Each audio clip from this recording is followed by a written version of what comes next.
Bad choices.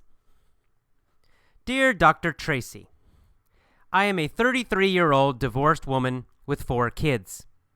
I was married for 12 years and have been divorced for approximately 3 years. I met my new boyfriend during my divorce. We hit it off and have been together ever since. He is a 44-year-old divorced man. When I met him, he had been divorced for 2 years. Well, I met his ex-wife, and she seemed to be an okay person. What I found out 3 months into my relationship with him was that he was fooling around with his ex-wife again, who also at this time had a boyfriend of her own. I figured that since I did not have a committed relationship with him, I had no place to say anything. The problem is, it continued further into our relationship, up to the point when I found out I was pregnant. At the same time, I found out that he and his ex-wife planned to go to his family reunion together. Of course, before all of this, I drove by his house one night and saw her car parked outside his home. The excuse I got after all of this was that they were considering getting back together. I thought it was very funny that as soon as she met me, she found interest in him again. I guess my issue is the fact that I'm now still in this relationship. I have brought a child into this nonsense, and I hate the fact that he keeps in contact with her.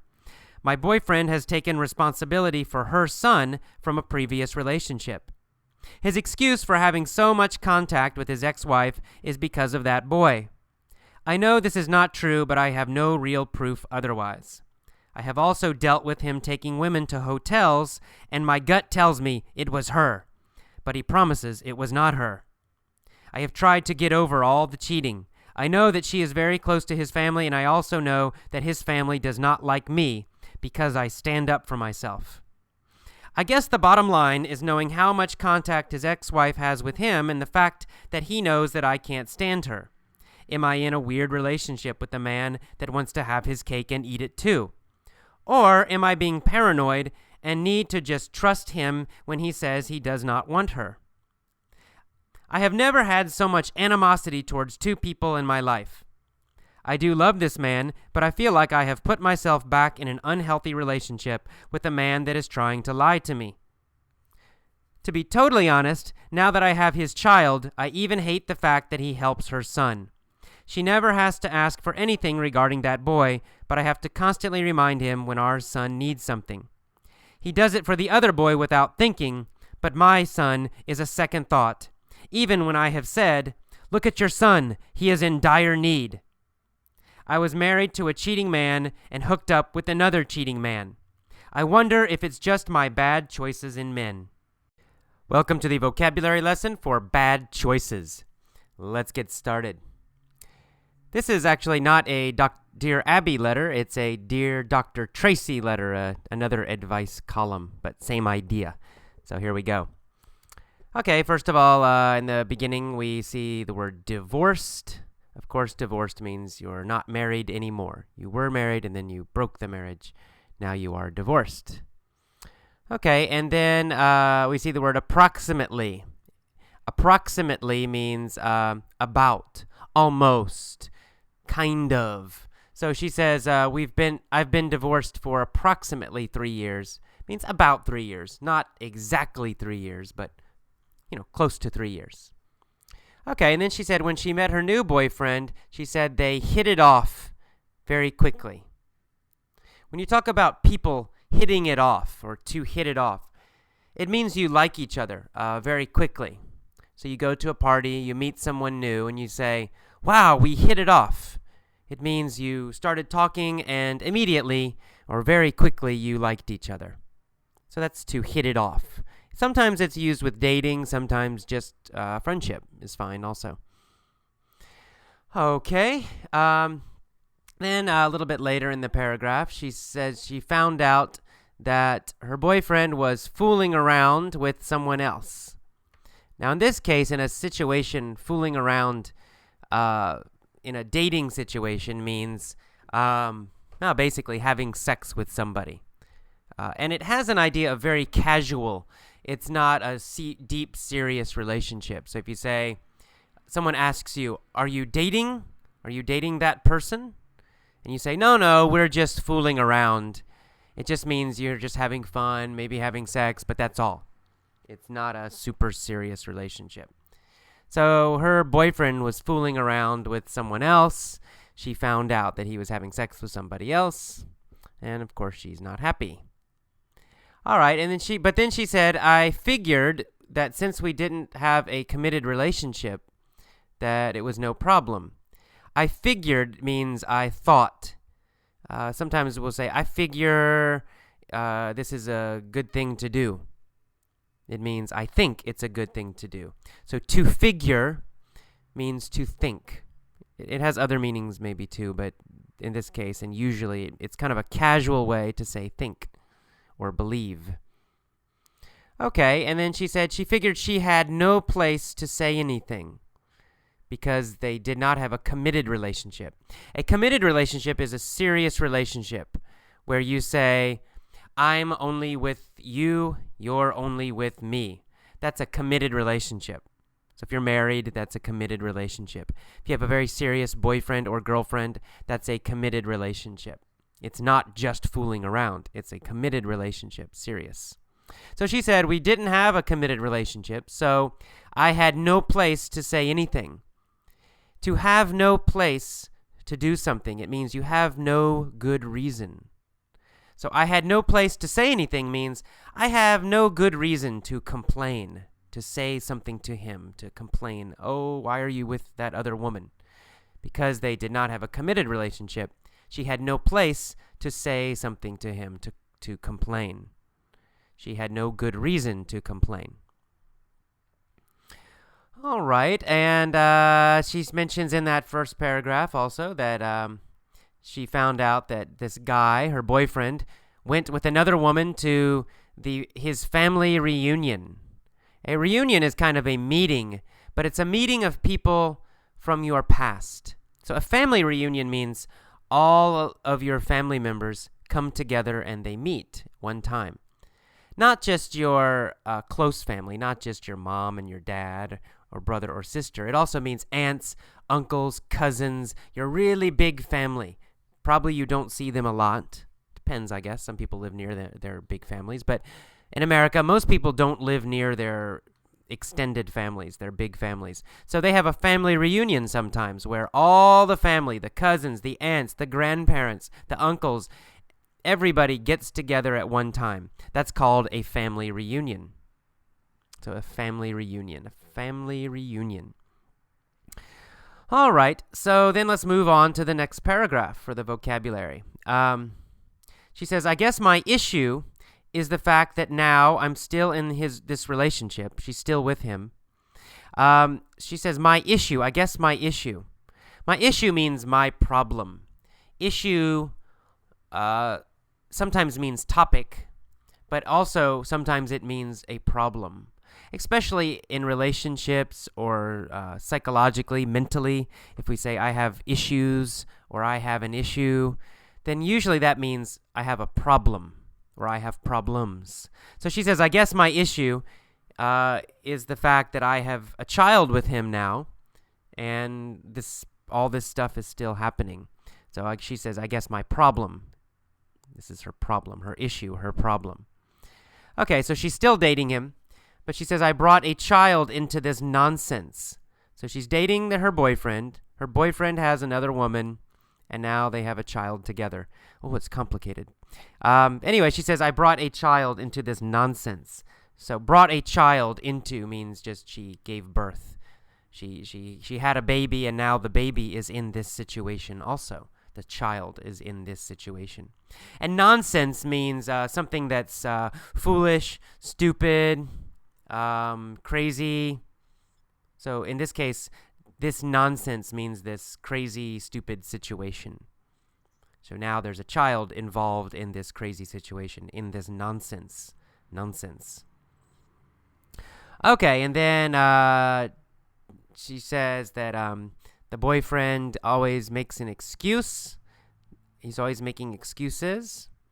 An excuse is a reason for doing something that's wrong. Right? So if you're late to class and I say, why are you late? and you say, the bus was late. That's your excuse, right? It's the reason you did something wrong. Being late to class is wrong. It's not a big wrong, but it's a small thing. But it's a mistake or it's something wrong. And your reason for doing something wrong is called an excuse. So you say, the bus is late. That's your excuse. That's your reason for doing something that's bad or wrong or criticized.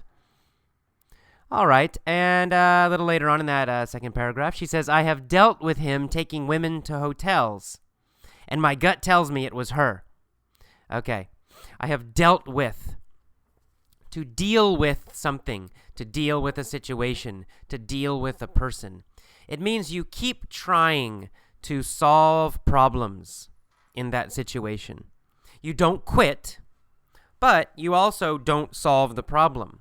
So it really has this idea of continuing to survive or continuing to try, usually some difficult situation. So she says, and the past tense is dealt. Present tense is deal. So to deal with somebody means they're difficult, but you'll deal with them. You'll keep trying to talk to them or communicate with them.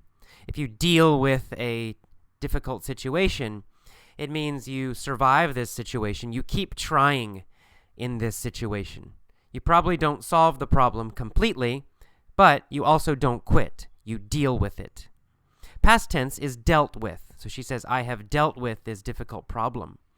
And it's actually present perfect, but anyway. I have dealt with him taking women to hotels. So her boyfriend takes other girls to hotels, and she's dealing with this, or she has dealt with this. So it means it keeps happening, and she keeps trying to survive the situation, but she can't. Another word or phrase with the same meaning is to handle a situation, to handle a person. So she could say, I have handled him taking women to hotels. It's the same basic meaning as dealt or deal. All right, and then she says in that same sentence, my gut tells me it was her.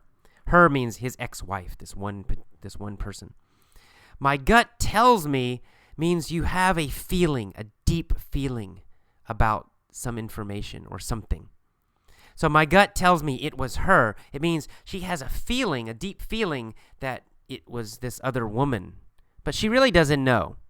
A gut feeling, or to have your gut tell you, it means it's not your brain. It's not your logical, normal brain, not your normal mind.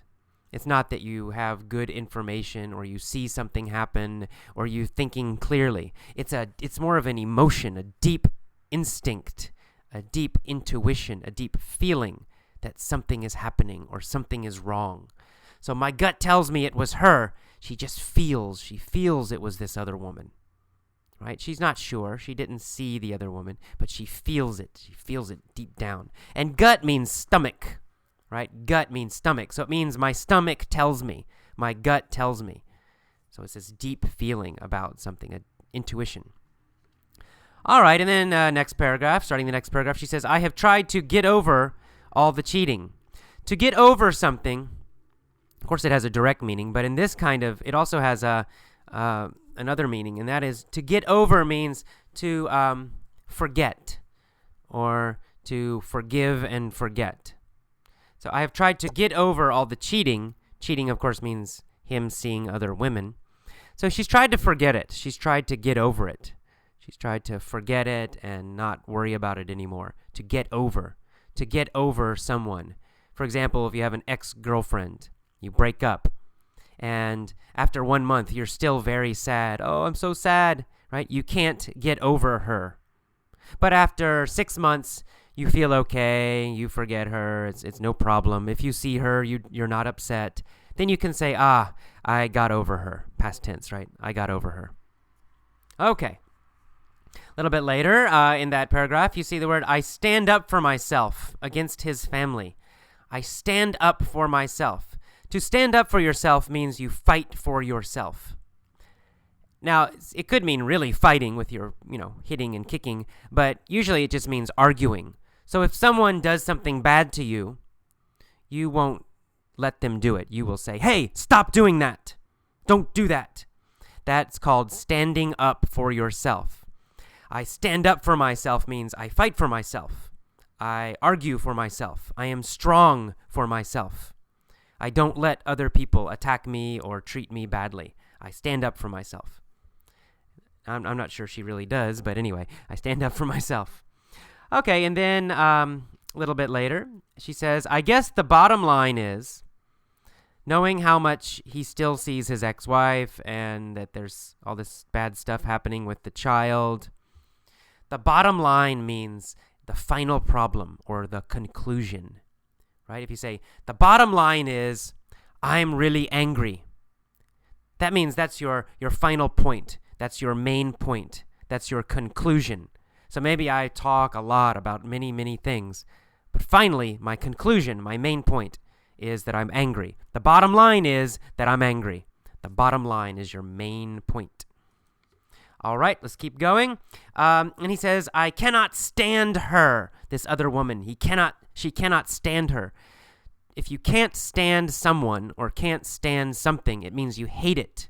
If you say, I can't stand English, it means you hate English. Of course, that's not true, but anyway. If you say, I can't stand Tom Cruise, it means you hate Tom Cruise. So you can't stand something, it means you hate it. And then a little bit later, she uses the phrase that he wants to have his cake and eat it too. To have his cake and eat it too. Or to have your cake and eat it too. This means you want two things, but really you must choose one, right? So if you have your cake, you keep your cake, then you can't eat it, because if you eat it, then it's gone, right? It disappears. It goes to your stomach. Now you don't have it anymore. So if you have a cake, you can keep it. You can keep it. It looks perfect. Everything's perfect. Or you can eat it, right? You can eat it, and then it's gone. But you cannot eat it and keep it at the same time. It's impossible. So this phrase, to have your cake and eat it too, it describes a situation where you want two things, but you really can only have one of them. Another example, you go to a store, you want to buy an iPod, and you have $150. And you say, I want to keep my money, and I also want the iPod. Well, it's impossible, right? You can only have one. You want to have your cake and eat it too. Okay, a little later, we see the word paranoid. Paranoid means you're scared of everybody and everything. And you think everybody wants to hurt you. You think everybody wants to cheat you or hurt you. That's paranoid. Then we see the word animosity a little bit later. Animosity is a feeling that you don't like somebody. It's a feeling that somebody is your enemy. If you say, I have animosity towards him, it means you think he is your enemy. You feel he is your enemy. Animosity, it means a feeling that someone is your enemy. And then finally, the last paragraph, we see the word dire. Dire. Dire means very difficult or dangerous or terrible. Like a dire situation is a very risky, difficult situation. Maybe dangerous. Or maybe just risky. It means it's easy to fail. It's easy that something bad will happen. Dire, a dire situation. A dire need means you have a terrible need. You really, really need something, or else you will suffer, or something bad will happen. And finally, the last phrase, to hook up with somebody. She says she always hooks up with bad men. To hook up with means to connect. Now, it can just mean to meet. I'm going to hook up with my friend at the movie. That means you're going to meet your friend at the movie. But it can have a dating meaning. If you hook up with somebody, it means you connect with them and you start dating them, or you just have sex with them. If you say, I hooked up with this girl at the bar, it means you met the girl at the bar and you probably went home and had sex. So to hook up with means to meet somebody, but it can also have this idea of just meeting someone and then having sex with them. All right, to hook up with. Let's move on to the mini story now. Welcome to the mini story for Bad Choices. Let's get started with the story. David Beckham is a man who wants to have his cake and eat it too. He wants to be a famous movie star and a famous football player. So he moves to Hollywood. He hooks up with Tom Cruise. They hit it off immediately. David likes Tom, Tom likes David. Beckham says, "The bottom line is that I want to be a movie star just like you, Tom. Can you help me?" Tom says, "Of course. My gut tells me you will be a big success in Hollywood." So, Tom introduces Bex to a director who is very powerful. The director makes a movie with Beckham. But it's a terrible movie. Everybody hates it, and they hate Beckham. The public feels a powerful animosity towards Beckham. They can't stand him. They yell at him. They throw things at him. Beckham can't deal with the public's animosity. He is a guy who's very sensitive. He becomes scared. He feels this is a dire situation. Beckham is so scared he won't leave his house. He keeps the windows closed and the doors locked. He becomes paranoid, and he won't leave the house, even to play soccer. Finally, his team manager calls and says, "This is a situation which is unacceptable. You're fired." Beckham cries, "No!" He has no job, and nobody can stand him. Okay, let's go back to the top, this time with questions. David Beckham is a man who wants to have his cake and eat it too. Does Beckham want two things, but really he can only have one? Yes, that's the exact meaning of to have his cake and eat it too. What does he want? What two things does he want? Well, he wants to be a soccer player and a movie star. He wants both. But actually, he must choose. He can only be one, either a movie star or a soccer player. He doesn't have enough time or talent or skill to do both. But he wants both. He wants to have his cake and eat it too. Does Beckham want to have his cake and eat it too by being rich and good looking? Well, no, actually, no. It's possible to be rich and good looking. That's okay. You can look good, you can be handsome and rich. You don't need to choose between those two things. So that's not the problem. He wants to have his cake and eat it too because he wants to be a famous soccer player and be a famous actor at the same time. And this is not possible. He wants to have his cake and eat it too. He wants both things, but he can only have one. So he moves to Hollywood. He hooks up with Tom Cruise. Does he meet Tom Cruise? Yes, he does. He meets Tom Cruise. Does he hook up with John Travolta? No, he doesn't hook up with John Travolta. Does he hook up with Julia Roberts? No, he doesn't hook up with Julia Roberts. Does he hook up with Tom Cruise? Yes, he does, of course. Does he hook up with Julia Roberts or Tom Cruise? Well, he hooks up with Tom Cruise. Does he hook up with the Spice Girls? Well, in the past, he hooked up with one of the Spice Girls, right? He hooked up with one of the Spice Girls. Now, this is a different meaning of hooked up. Is he dating Tom Cruise? Well, no, he's not. No. He hooked up with Tom Cruise means he just met Tom Cruise. They met, they got together.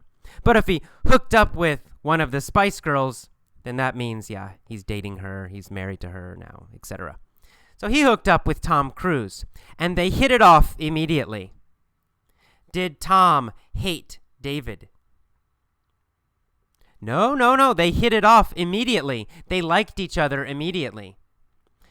Did Beckham hit it off with Tom? Yes, he did. Beckham liked Tom. Did Tom hit it off with Beckham? Yeah, Tom also liked Beckham. They hit it off. They both hit it off. Did Tom Cruise hit it off with Ronaldinho? No. He didn't hit it off with Ronaldinho. In fact, he hates Ronaldinho. He hates him. He likes Beckham because Beckham is cool and he looks good. So, he hit it off with David Beckham. He did not hit it off with Ronaldinho. Who did Beckham hit it off with? Well, he hit it off with Tom Cruise. All right, so they liked each other. And Beckham said, "The bottom line, Tom, is that I want to be a movie star just like you." What is Beckham's final point, his most important point? Well, the most important thing he wants is to be a movie star, just like Tom Cruise. That's the bottom line. Is the bottom line that Beckham wants money? No, that's not the bottom line. The money is not the most important thing for Beckham right now. What is the bottom line for David Beckham? The bottom line is he wants to be a famous movie star. That's his bottom line. That's his main point, his final point, his most important point. What is Tom Cruise's bottom line? Well, maybe Tom Cruise's bottom line is Scientology, his religion. That's his bottom line. He wants to get David to join Scientology, to join his religion. That's Tom's secret bottom line. But Beckham's bottom line is that he wants to be a movie star. So he says, the bottom line is, I want to be a movie star just like you. Tom Cruise says, of course, my gut tells me you will be a big success in Hollywood.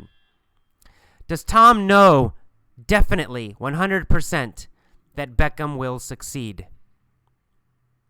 No. He doesn't know, not in his brain, not in his mind.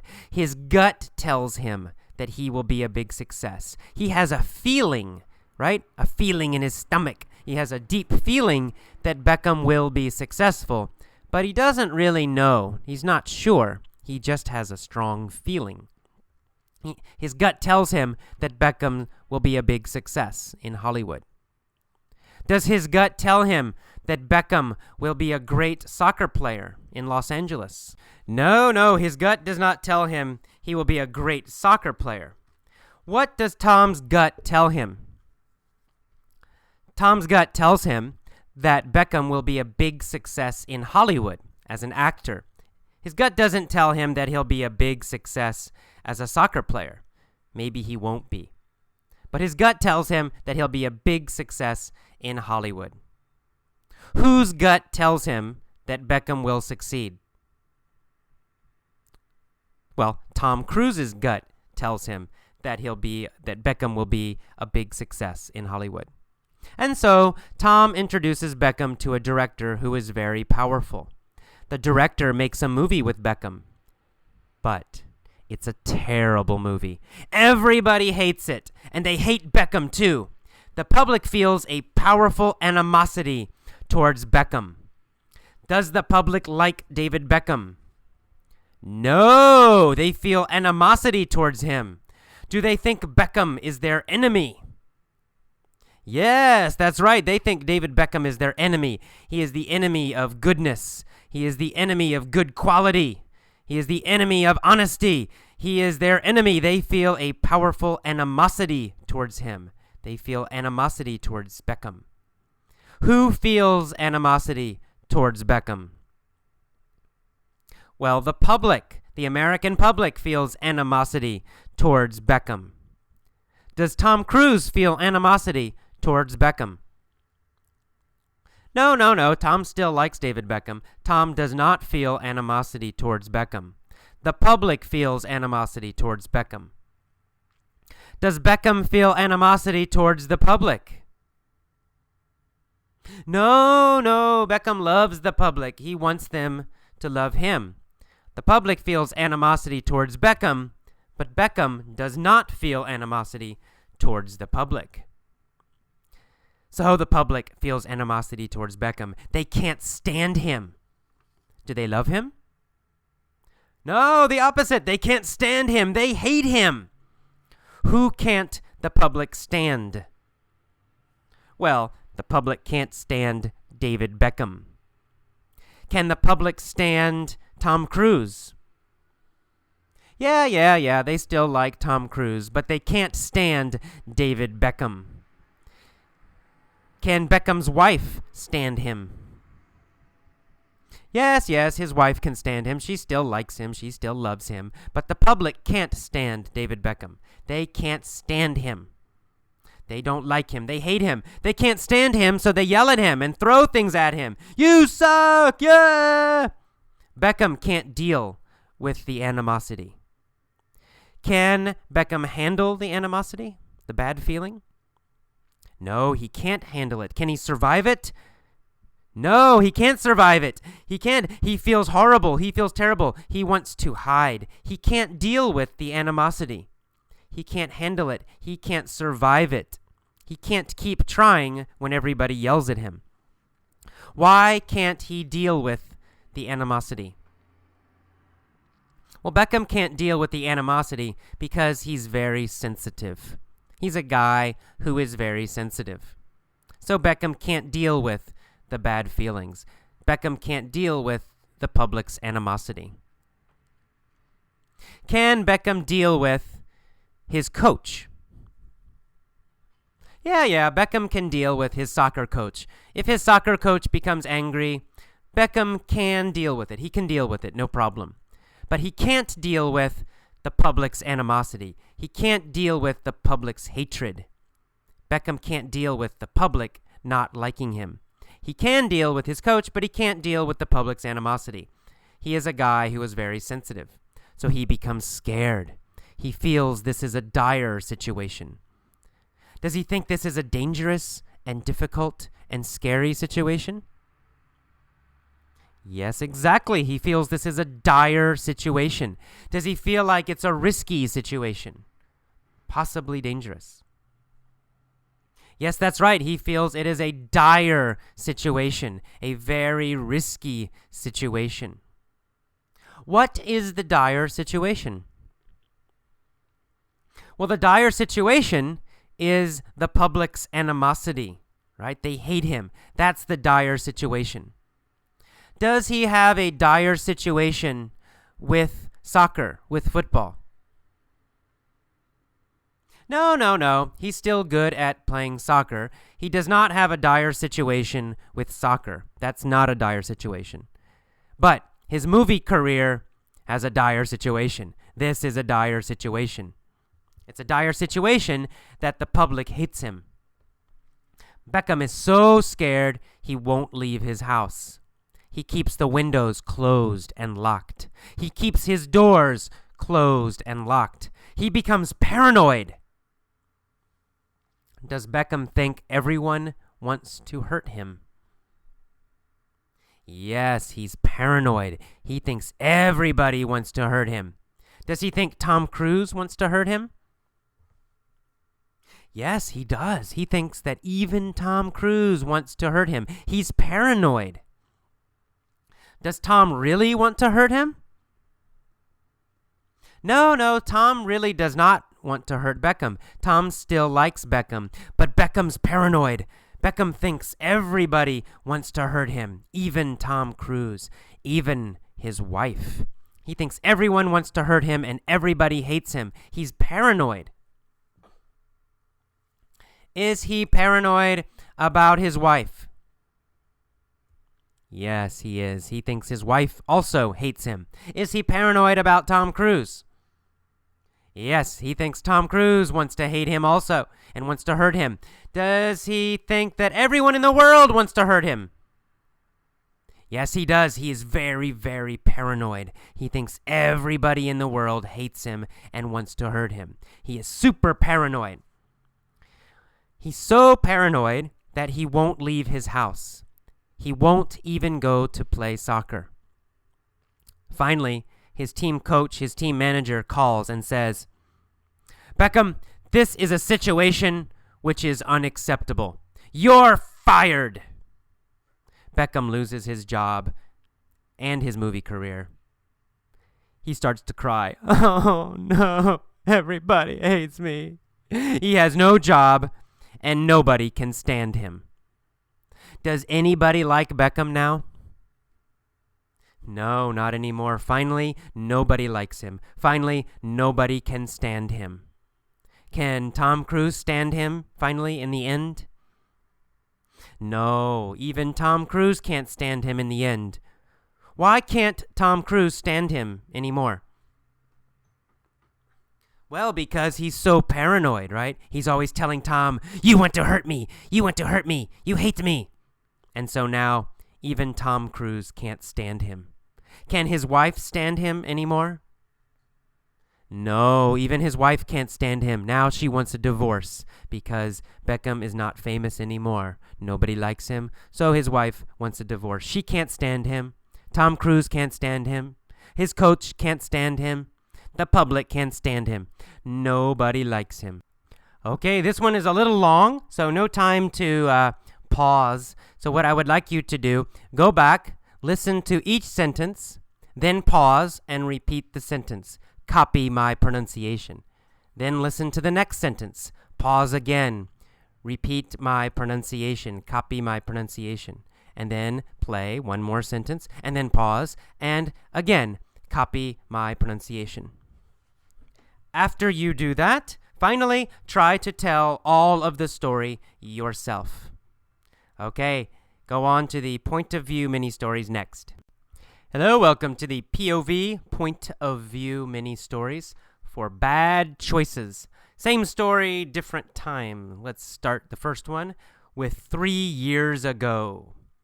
We'll have to imagine this happened 3 years ago. 3 years ago, David Beckham was a man who wanted to have his cake and eat it too. He wanted to be a famous movie star and a famous soccer player at the same time. So he moved to Hollywood. He hooked up with Tom Cruise. They hit it off immediately. Tom liked David. David liked Tom. Beckham said, "Tom, the bottom line is that I want to be a movie star just like you. Can you help me?" Tom said, "Of course. My gut tells me you will be a big success in Hollywood." So Tom introduced Beckham to a director who was very powerful. The director made a movie with Beckham. But it was a terrible movie. Everybody hated it, and they hated Beckham. The public felt a powerful animosity towards Beckham. They couldn't stand him. They yelled at him and threw things at him. Beckham couldn't deal with the public's animosity. He was a guy who was very sensitive, so he became scared. He felt this was a dire situation. Beckham was so scared he wouldn't leave his house. He kept the windows closed and the doors locked. He became paranoid and wouldn't even leave to play soccer. Finally, his team manager said, "This is a situation which is unacceptable. You're fired." Beckham cried. Oh, he had no job and nobody could stand him. All right, let's change the time a little bit. This time we're going to talk about the story, but that Beckham has always wanted to do these things, okay? So these have been happening for a while. Beckham has always been a man who has wanted to have his cake and eat it too. He has always wanted to be a famous movie star and a famous football player.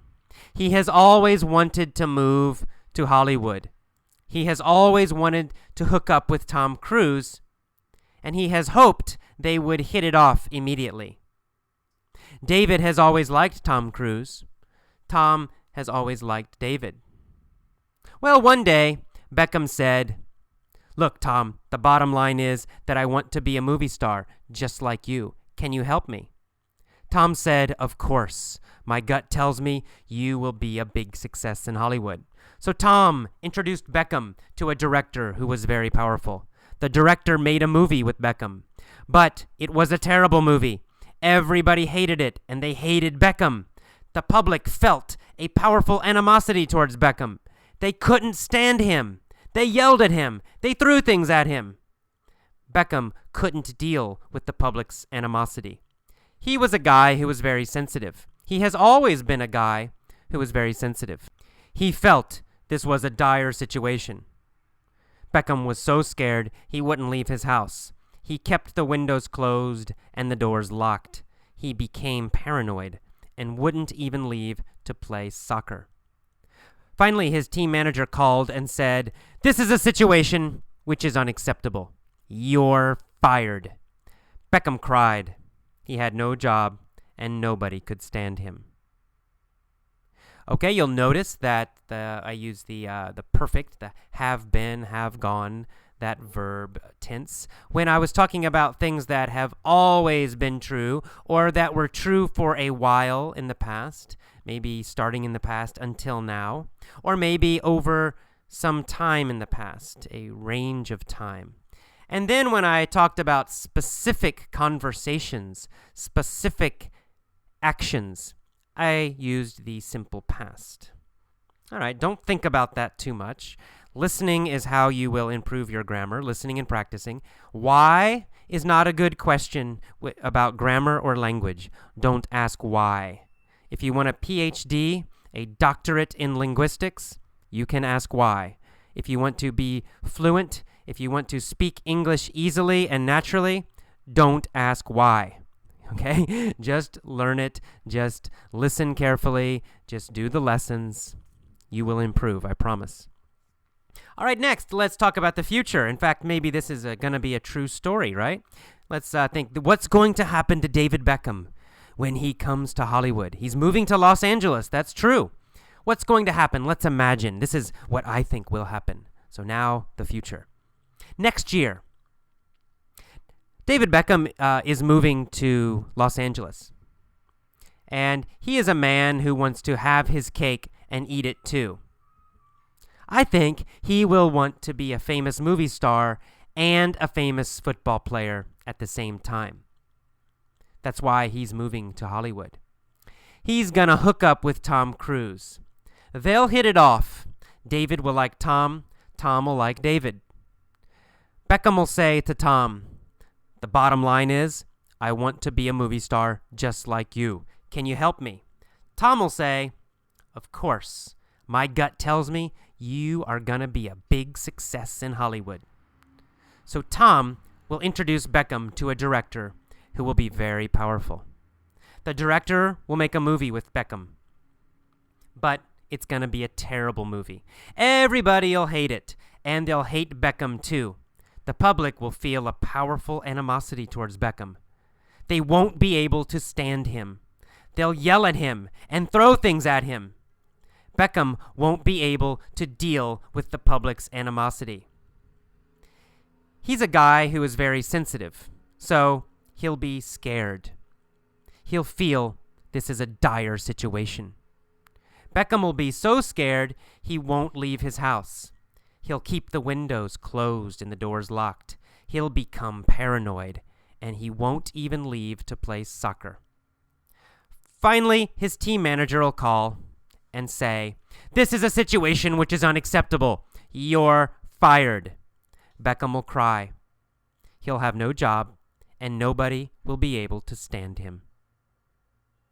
All right, did you notice in the future, when we're talking about the future, we say will be able to instead of can, right? Instead of can stand him, I'll say will be able to stand him in the future.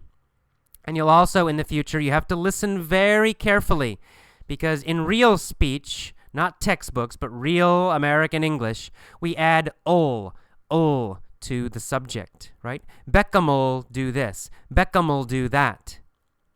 Now, in a textbook, you will see Beckham will go to Los Angeles. But we say Beckham'll. The ul gives you the future. Beckham will go to Los Angeles. And in the textbook, you'll see going to. Beckham is going to make a movie. But in real speech, we say gonna. Beckham's gonna. Right? We don't say Beckham is going to. We say Beckham's gonna. Beckham's, apostrophe S, gonna. Beckham's gonna make a movie. Beckham's gonna do this. Beckham's gonna do that. Beckham will go. Beckham will come. So we use is gonna and ul for the future in real speech. That's how we actually say it when we speak. So listen carefully for that. Listen very carefully when you hear those future versions. Now, please go back, listen to each version, pause after the version, tell it yourself. Try to tell it yourself. If you can't, it's okay. Relax, rewind, listen again. Rewind, listen again every day. It's not a race. Just relax. Enjoy it. Okay. See you next time. Welcome to the commentary for bad choices. Bad choices. I actually use this letter, this Dr. Tracy letter, in my class here in San Francisco, and we chatted about this topic a little bit. And what we talked about was the question, why do people make the same bad choices again and again and again? So, for example, at the bottom of the letter, she says, I was married to a cheating man, her first husband, and then she said, I hooked up with another cheating man, and I wonder, is it just my bad choices in men? And, there are a lot of people like this. When I was a social worker, for example, before I became a teacher, I had this kind of client all the time. I'll give you the very strong example. Some women always date men who abuse them, who hurt them, who hit them. And it happens again and again and again. So they date one man, and the man, hits them, and finally they leave this man. And the next guy they date, after a few months, maybe after 6 months or 7 months, he starts to hit them. And then they stay with him for a long time, they break up, and then again, they really not happy, and they finally find another guy. He seems so nice. You meet him, he seems very polite, but guess what happens? 6 months, 7 months later, he also abuses her, hits her. And it was a serious question. That's a very serious situation, obviously. And I would always ask, what's happening here? Why are they choosing the same kind of guy again and again and again? And, of course, we all do this sometimes. I think most of us have something in our life that's not working, right? That never works.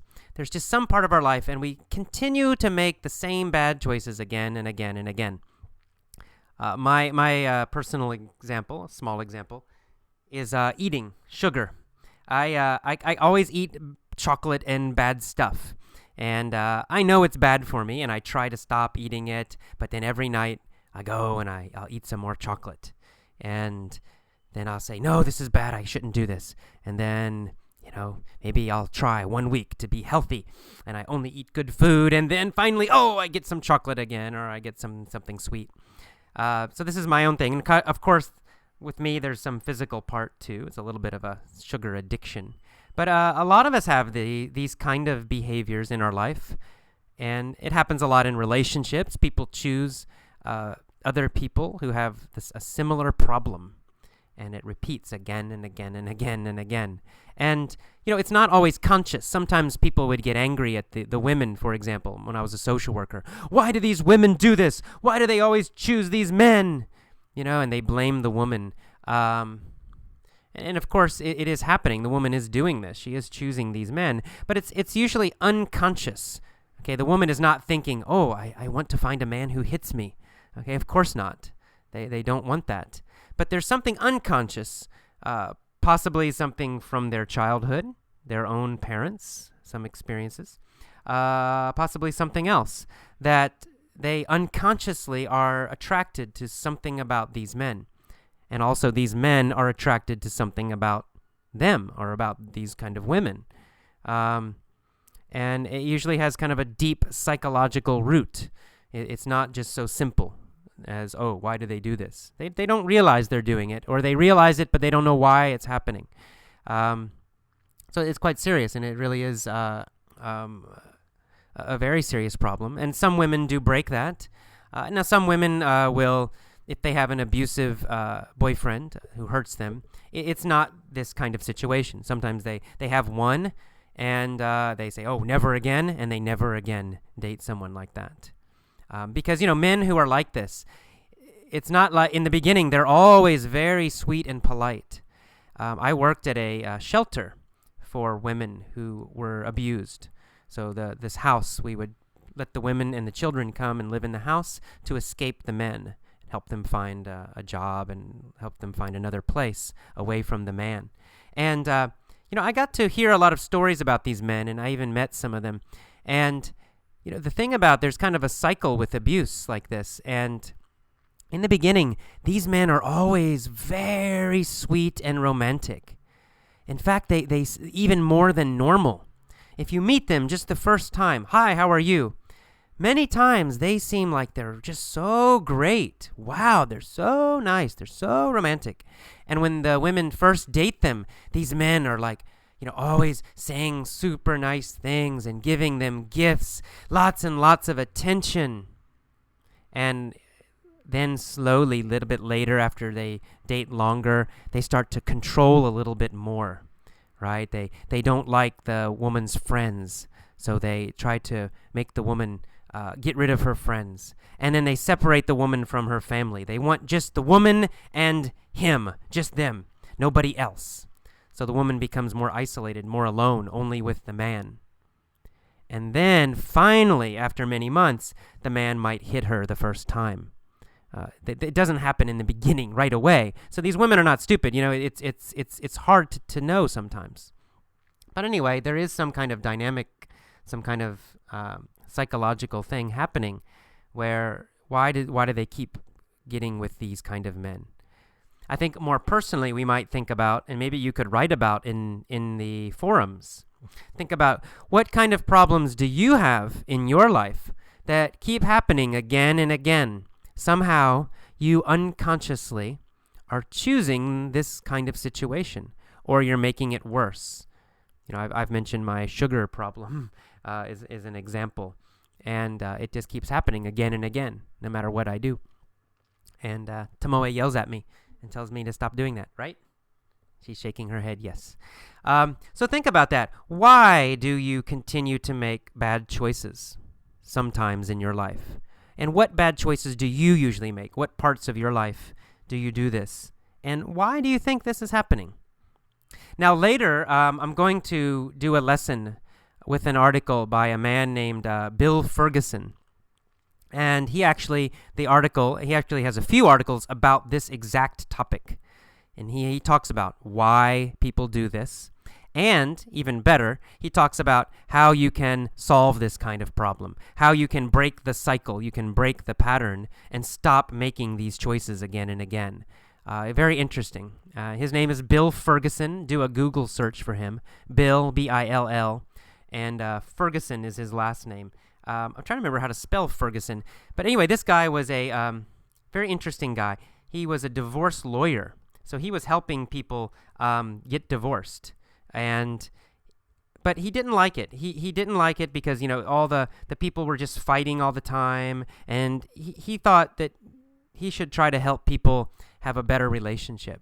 So he's instead of helping people get divorced and fight, he started trying to help people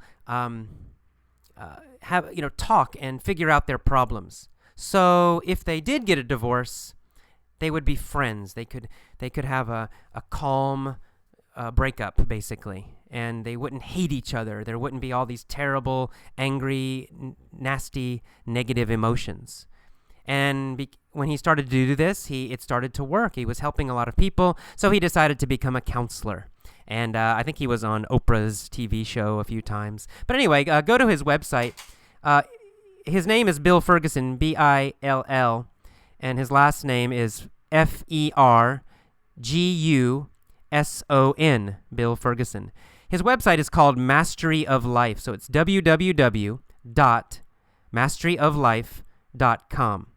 So www.masteryoflife.com. Mastery of Life, 3 words together. Anyways, he's got some interesting articles on there, and I will use some of his articles for a future lesson. All right, so that's all. Go to the forums. Try to write a little bit. Write about this topic. What should this woman do? Write about your own life. What problems do you have in your life that happen again and again? All right, I'll see you next time. Bye-bye.